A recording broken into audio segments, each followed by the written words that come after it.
bienvenidos a Sala de Prensa. Hoy con un tema sin lugar a dudas muy importante, la situación de derechos humanos en Colombia. Esto tras la entrega esta mañana del informe por parte del Alto Comisionado de las Naciones Unidas sobre cómo se ha comportado en materia de derechos humanos el año 2023. Es un informe que se entrega de manera anual y para eso precisamente algunos datos importantes. Antes de saludar a nuestros invitados, quisiéramos como dar unas cifras para que ustedes se hagan un contexto de cuál es la situación presentada más temprano. En materia de masacres, Colombia lamentablemente hoy tiene unas cifras que indican un aumento en este número de masacres. Estamos hablando de 98 por lo menos documentadas el año pasado, lo que ha dejado por lo menos 303 víctimas, un aumento del 6.5%. Pero este es solamente uno de los indicadores que estaremos presentando durante esta noche y estaremos hablando con dos analistas invitados quienes nos ayudarán a entender qué está pasando, porque evidentemente este informe se entrega en el marco de unas conversaciones del gobierno nacional con distintos grupos armados ilegales en el país. Entonces, para arrancar, vamos a darle la bienvenida a Jorge Mantilla, investigador, experto en conflicto. Jorge, buenas noches. Buenas noches, Angie. Un saludo para ti y para toda la audiencia. Gracias por aceptar esta invitación. Y otro de nuestros invitados es Luis Emil Sanabria, presidente, fundador de Red de Paz. Luis Emil, buenas noches y gracias por aceptar esta invitación. Buenas noches y un saludo especial para ustedes y para todas las personas que nos ven. Bueno, para arrancar, ya más o menos les había entregado una cifra, solamente uno de los puntos o de las cifras que entrega más temprano la Oficina del Alto Comisionado para las Naciones Unidas. Y quiero arrancar precisamente con usted, Luis, que es el representante de distintas organizaciones sociales en territorio, preguntándole un poco cómo reciben ustedes este informe. Claro está, teniendo en cuenta que se entrega en el marco de por lo menos un año de transcurrida la política de paz total, cuando el gobierno del presidente Petro está negociando, como ya lo decía, en varios tableros al tiempo con distintos actores armados ilegales. ¿Ustedes cómo reciben o cómo entender estas cifras que hoy entrega las Naciones Unidas? Recibimos este informe con mucha preocupación porque a su vez ratifica todo lo que hemos recibido desde las regiones por parte de las organizaciones líderes y lideresas sociales y también porque pues, demuestra que las políticas de Estado en relación con garantizar la vida, garantizar la permanencia en el territorio, garantizar los derechos humanos no están dando los resultados que necesitamos para ayudar a construir la paz y la reconciliación en nuestro país. Y esto es muy lamentable porque a pesar de los llamados del gobierno nacional, creemos nosotros que se deben fortalecer todos los mecanismos y acciones para que definitivamente podamos ver y sentir que se superan estas cifras tan dolorosas y tan lamentables. Jorge Mantilla, voy con usted y quiero preguntarle en el mismo sentido, ¿cómo recibir este informe que entrega el gobierno nacional cuando ya, como hemos dicho, el gobierno nacional ya lleva más de un año y medio en el marco de una política de paz total, ya cuando de alguna manera está decantado cuáles son los grupos donde viene avanzando esta política de paz total y cuáles no? Sí, Andy, lo que muestra este informe es que los esfuerzos del gobierno nacional hasta el momento no han sido suficientes para disminuir la violencia. Eso significa que si bien hay unas cifras que disminuyen y es positivo que disminuyan, como el desplazamiento, como el confinamiento, como el asesinato de líderes sociales, hay otras cifras que son muy preocupantes y que aumentan, entre ellas las masacres y la expansión territorial de la violencia. Esto lo que demuestra es que tras año y medio de gobierno, hasta ahora se ha logrado sencillamente como contener ciertas formas de violencia y aún es incierto cuál es el impacto que está teniendo la paz total, porque entre otras cosas, una de las recomendaciones que señala el informe y que al gobierno le ha quedado muy difícil es articular la política de paz total con otras políticas como la de seguridad, como la reciente formulada política de desmantelamiento de organizaciones criminales o la política de drogas e incluso la implementación del Acuerdo de Paz del 2016. Ya vamos a tocar las cifras de las que usted hace mención sobre los avances, porque evidentemente este informe no solamente habla de una situación, digamos, habla evidentemente de cuál es la situación en algunos territorios, pero también habla de algunos avances en la política de la paz total. Pero yo quiero que nos enfoquemos en un tema y tiene que ver con el reclutamiento de menores. Según el Alto Comisionado para las Naciones Unidas, 134 casos verificados en regiones como Antioquia, Arauca, Cauca y Nariño, y llamaba mucho la atención en la entrega de este informe el personero de TAME en Arauca, quien hablaba de una situación o de una dinámica de reclutamiento de menores que preocupa. Y para eso, primero que todo, antes de ir al análisis, quiero que lo escuchemos porque fue lo que básicamente en público, la preocupación que él planteó ante quienes hacían parte de este auditorio. Y nos preocupa particularmente una nueva dinámica de realidades de violencia que se está generando, y lo preciso con el escenario de reclutamiento forzado. Nos están trasladando nuestros niños, niñas y adolescentes de otros departamentos hacia Arauca, niños de 11 y 12 años, para que hagan parte de grupos generadores de violencia no estatales. Porque un poco lo que indica el personero es básicamente los actores armados que más están reclutando a menores de edad. Es el Estado Mayor Central, con quien, recordemos, hay una mesa conformada por parte del Gobierno Nacional y el Ejército de Liberación Nacional. ¿Cómo entender que en el marco de un cese al fuego y si se quiere un cese de hostilidades que de alguna manera se ha pactado, continúe este grupo armado ilegal reclutando menores de edad? Y si esto, por supuesto, se constituye en una violación a los acuerdos que han pactado con el Gobierno Nacional, ¿cómo entenderlo? Luis, voy con usted. Bueno, no.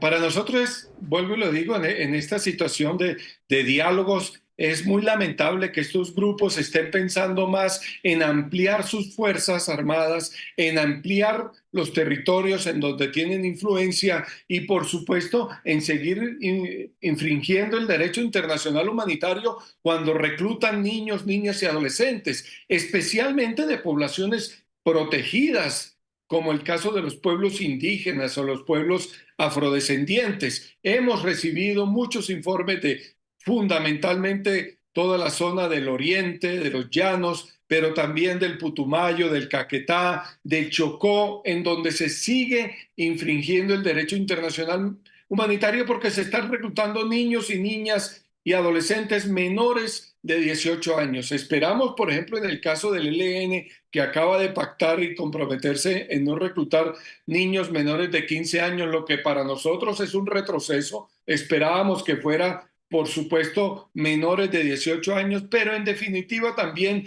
que cese el reclutamiento, porque esto daría muestras de que los grupos están realmente sentados en una mesa pensando en no volver a utilizar la lucha armada como mecanismo para lograr sus reivindicaciones políticas. Así que eso nos llena de incertidumbre. Esperamos y hacemos un llamado a estos grupos para que cesen el reclutamiento que también hemos recibido informes de que está ocurriendo en ciudades importantes como Bogotá, como Cali, como Quibdó, en donde estos grupos actúan también en algunas ciudades de la costa por parte de el grupo del Clan del Golfo y en general por casi todos los grupos armados.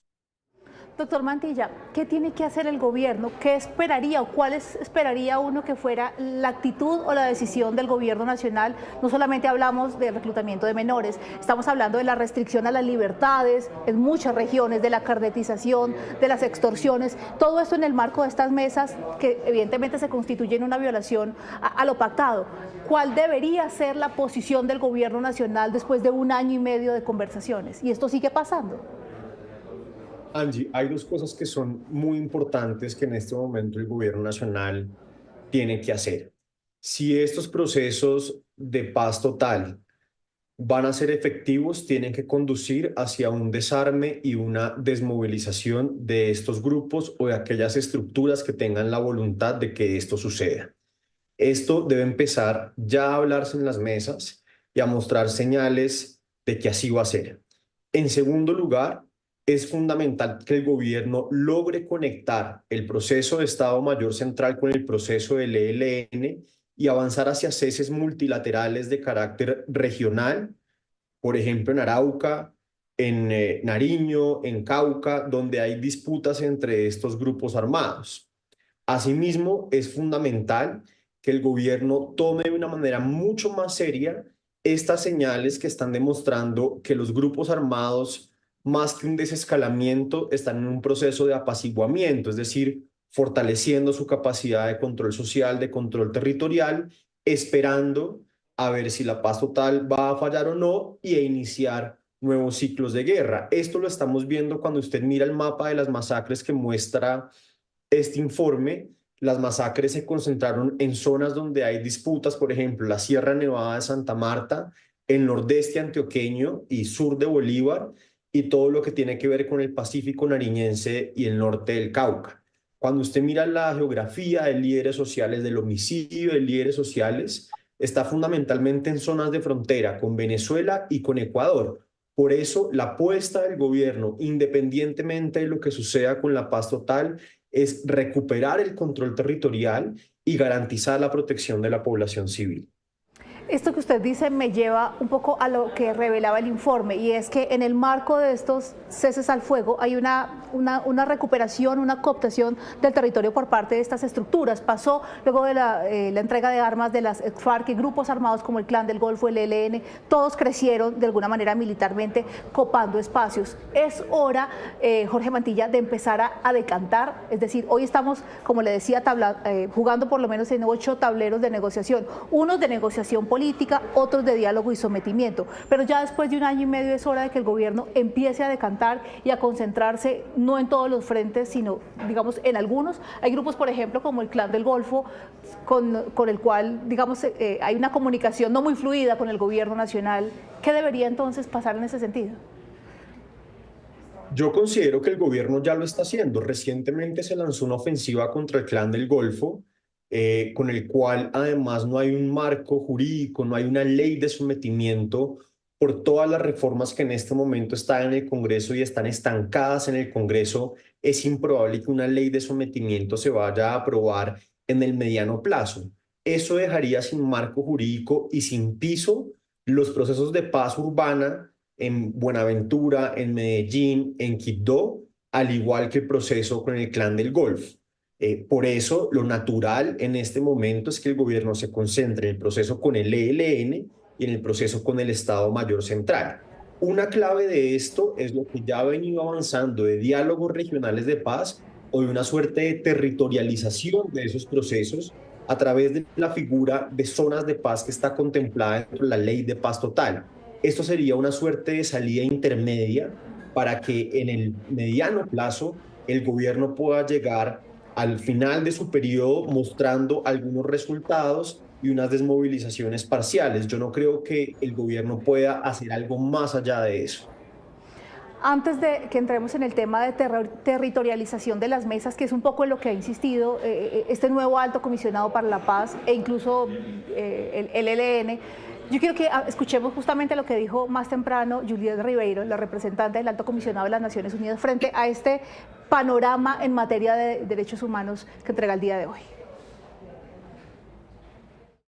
La realidad que hemos documentado es una realidad alarmante, donde todavía se vulneran gravemente los derechos humanos, donde las comunidades se sienten solas frente a los actores armados, donde vemos un fenómeno de reclutamiento infantil que preocupa muchísimo y destruye a las comunidades, y también los casos de secuestro y desaparición que continúan. Territorializar las mesas y, si se quiere, territorializar la paz. Luis Emil Sanabria, ustedes que tienen, digamos, contacto directo todo el tiempo en las regiones y que están, digamos, de alguna manera en contacto directo con las comunidades, ¿esto cómo se entiende? ¿Qué espera la comunidad frente a unas conversaciones que para el caso del ELN, por ejemplo, se llevan a cabo en Cuba, pero hoy se habla de traer esa mesa a los territorios e incluso de involucrar los frentes, que es lo que ha generado controversia con el ELN? ¿Cómo se entiende esa territorialización y qué esperan las comunidades en el marco de esa iniciativa?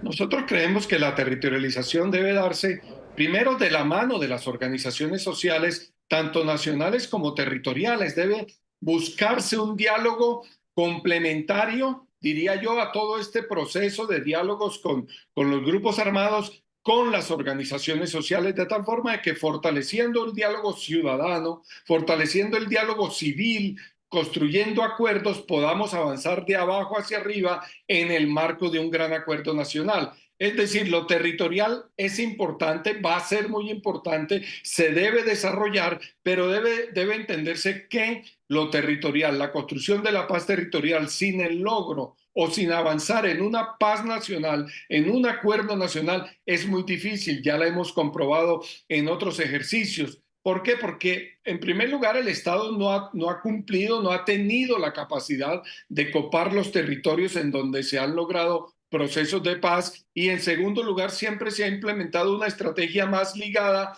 al fenómeno de la lucha, digamos, del fortalecimiento de las Fuerzas Armadas cuando se ha dado, y no pensando en el desarrollo con o de la mano con las organizaciones. Yo creo que hay falta afinar ese proceso. Por supuesto que en el marco del diálogo con el ELN, en donde está implícito que no se puede dialogar con frentes, hubo un compromiso, pues el ELN tendrá que solucionar el problema con sus diferentes frentes en relación con entender que hacen parte de una sola organización y de obedecer las órdenes del Comando Central. Pero más allá de eso, yo creo que hay que afinar el trabajo con la ciudadanía, el trabajo con los gobiernos locales, departamentales y municipales, y por supuesto promover esos diálogos con poder de decisión, que es lo que hace muchos años estamos trabajando. Pero vuelvo y lo digo, eso sin un gran acuerdo nacional va a ser muy difícil que prospere, porque de otra forma, o sin ese acuerdo,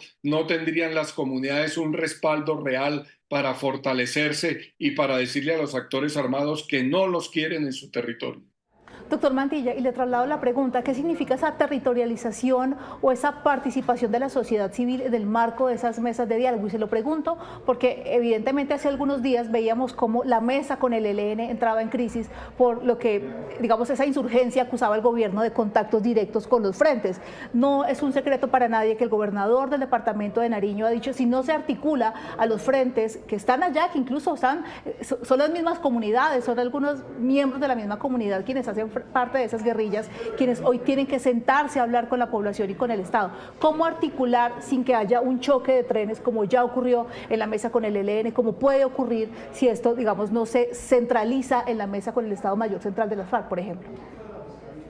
Y ahí hay dos elementos para complementar lo que acaba de decir Luis Emil, y es, en primer lugar, hay que contemplar un escenario de unas eventuales disidencias del ELN.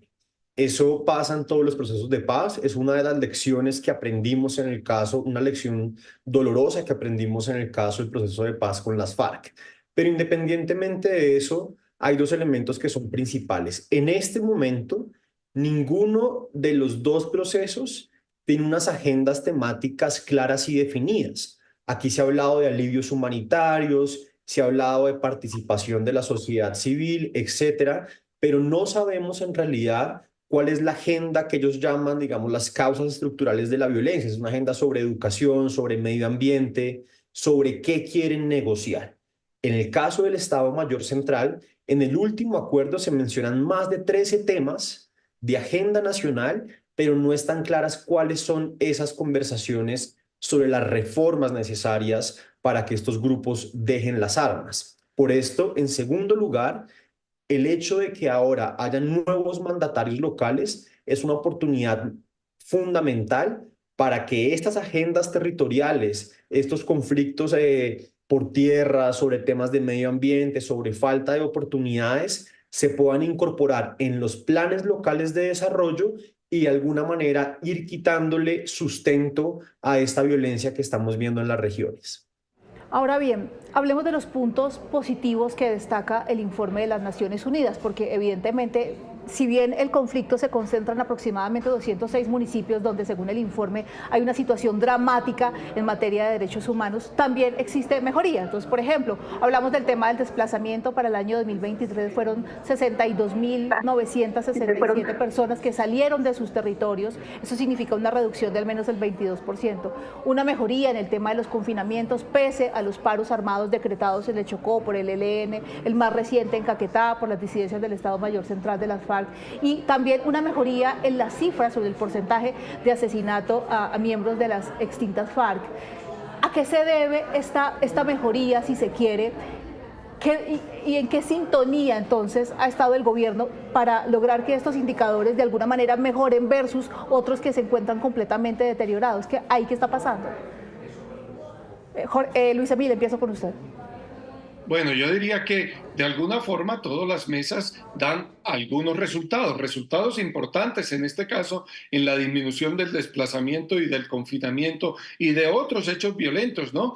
El secuestro, seguramente vamos a tener un reporte para este año que disminuye el secuestro y otras consideraciones, pero también entendamos que hay otros grupos armados que no están en la mesa, como el Clan del Golfo, y que también está demostrando a través de sus acciones armadas o queriendo demostrar que tiene un gran poderío militar y tratando también de meterse a la fuerza, copar territorio de otras organizaciones armadas, en particular en su lucha contra o con el ELN o con el Estado Mayor Central, que es en donde hemos visto que hay mayor confrontación en estos dos grupos. Por eso es muy importante que se avance en los diálogos multilaterales o en los ceses al fuego multilaterales. Yo creo que eso es resultado de esa condición, de esas mesas, de esos diálogos que se dan, pero también es muy lamentable que no existan políticas claras en relación con la atención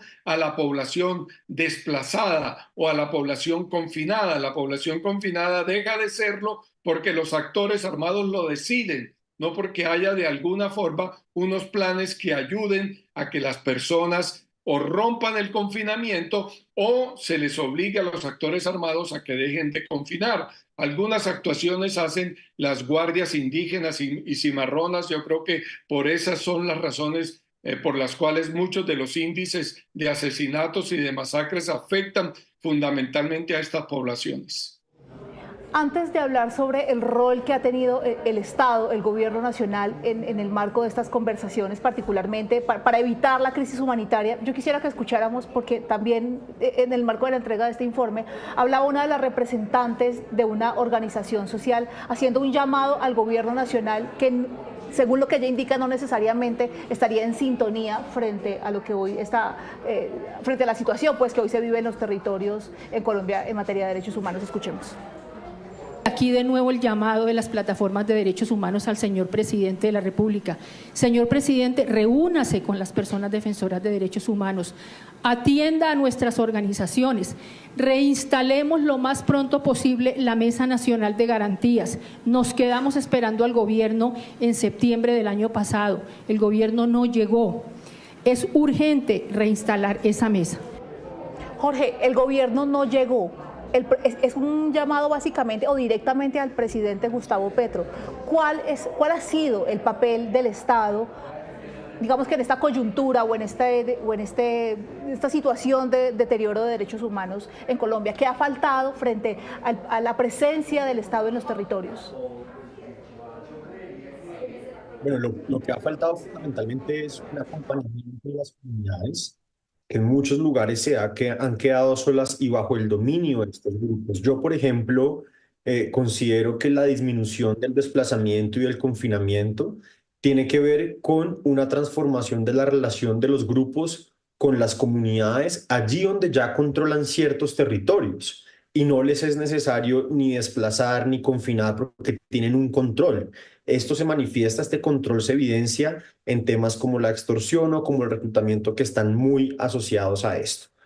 Por otro lado, creo que es fundamental que el gobierno se coordine de una mejor manera entre sí, entre los esfuerzos que está haciendo la Oficina del Alto Comisionado para la Paz, con lo que está haciendo el ministro de Defensa, que alguna vez uno los notaba que iban como por caminos distintos, y por supuesto con toda esta política de desmantelamiento y protección de líderes sociales. Si bien se ha dado un papel muy importante a la participación de la sociedad civil en el marco de los acuerdos que se han logrado, acuerdos parciales con los grupos armados, lo que uno percibe es que esa participación va a estar dominada o va a estar determinada por quien los grupos armados quieren que participe en las diferentes regiones en donde tienen presencia. Eso puede ser un riesgo muy importante para el papel que pueden jugar defensores de derechos humanos, a organizaciones de la sociedad civil, donde ojalá esa participación sea lo más amplia posible. Es decir, no solamente se refiere usted a territorializar estas mesas, sino incluso abrir escenarios, y Luis Emil también se lo pregunta a usted, más amplios de participación.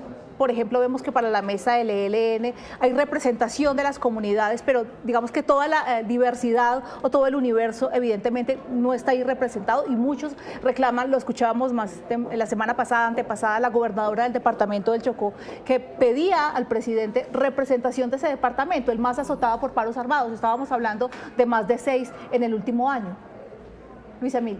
Sí, es muy importante entender que las organizaciones y las comunidades piden participación más allá de los esquemas de la mesa, participación y diálogo con el gobierno, con el Estado. Es muy lamentable que instancias como la Procuraduría o la Fiscalía no estén en sintonía en el trabajo por la paz y en la lucha contra la impunidad. Pero más allá de eso, tampoco hay una coordinación efectiva por fuera de los diálogos, que es lo que también estamos pidiendo, porque las comunidades tienen muchas propuestas, tienen muchas acciones por realizar. Por ejemplo, hasta ahora, después de más de un año y medio casi, se retoma la formulación del Plan de Acción Nacional en Derechos Humanos, que es una obligación del Estado y del gobierno colombiano. Entonces, muchas acciones quedan allí, poco coordinadas, como aquí se ha dicho, pero también queremos que se escuche a las comunidades y a sus propuestas y a las organizaciones que tienen que ver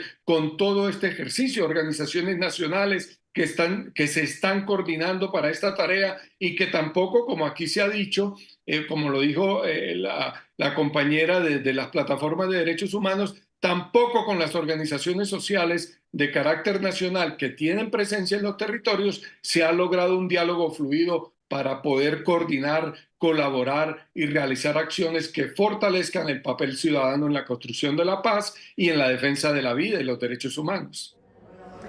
Bueno, a nuestros invitados agradecerles por ayudarnos a entender un poco este panorama de derechos humanos que hay en Colombia en el marco, como les decía, de una política de paz total, más de 1 año y medio de conversaciones del gobierno nacional. Gracias, Luis Emil, por aceptar esta invitación. Jorge, gracias por acompañarnos esta noche.